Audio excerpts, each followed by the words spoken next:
سلام دوستان عزیز، خوش اومدید به یه ویدیو دیگه. امروز میخوام آموزش هند بریک رو بهتون بدم. خیلی خوب. اول میریم سراغ برنامه هند بریک. برنامه هند بریک رو باز میکنیم. یک لحظه، چون دارم صدا گذاری میکنم دقیقا نمیدونم چه زمانی چیزو گذاشتم. یکم جلوتر. خب حالا که فعلا بهتون بگم که حتما کانال منو ارشیا رو سابسکرایب کنیم. همین کانالمونه و خیلی ممنون که این ویدیو رو انتخاب کردیم برای تماشا کردن. خب بریم سراغ برنامه هند بریک. همونطور که می‌بینید این برنامه است، دانلودش می‌کنید x64 برای ویندوزتون. من آخرین نسخه رو برای ویندوز 7 دانلود کردم. بازش میکنم، فایل رو میزنم،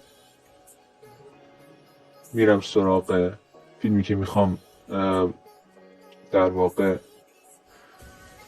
حجمش رو کم کنم. حجمش 91 مگابایته. بریم ببینیم چقدر حجمش کم میشه.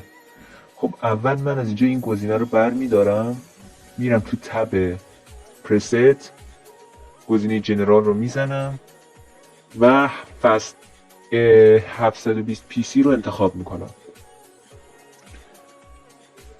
بعد اینکه انتخاب کردم اون وب آپتیمایز رو میزنم و میتونید MP4 یا MKV فرمتش اونجاست نوشته، اون رو انتخاب کنید. من MP4 رو انتخاب کردم.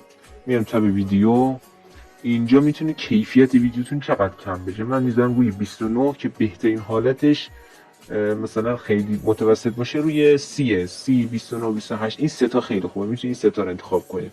حالا من میذارم روی 29. بعد قسمت این کدر رو بذارید روی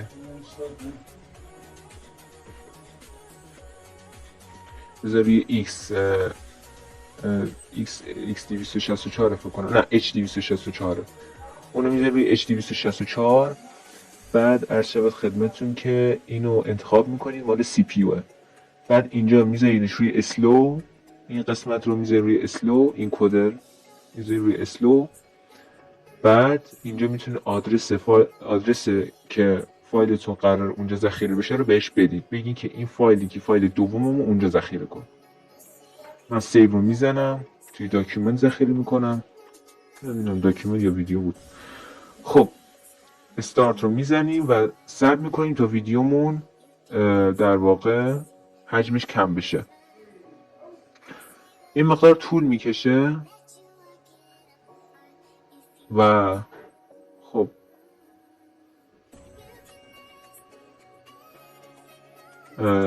من ویدیو رو قبلش چیز کردم، استاپ کردم که بهتون نشون بدم. بریم ببینیم. خب حالا میریم حجمش رو با هم ببینیم.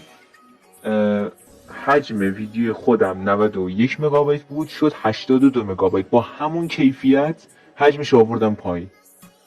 خودش فکر کنم 30 بود اون موقعی که حجمش کم کردم. خودش نزدیک 200 مگابایت 300 400 مگابایت بود، کردمش 91 مگابایت.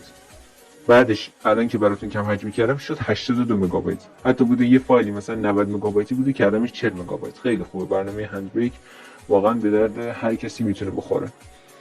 میبینید که حجمش نوشته، فکر کنم من میگم چشام ضعیفه از تو ویدیو دارم نگاه میکنم، میگه که خودتون بزرگ نمایی کنید. فکر کنم یه 91 مگابایت نوشته یا 81 مگابایت. خب این حجم ویدیو است. خیلی ممنون که این ویدیو رو نگاه کردید. پیس اوت.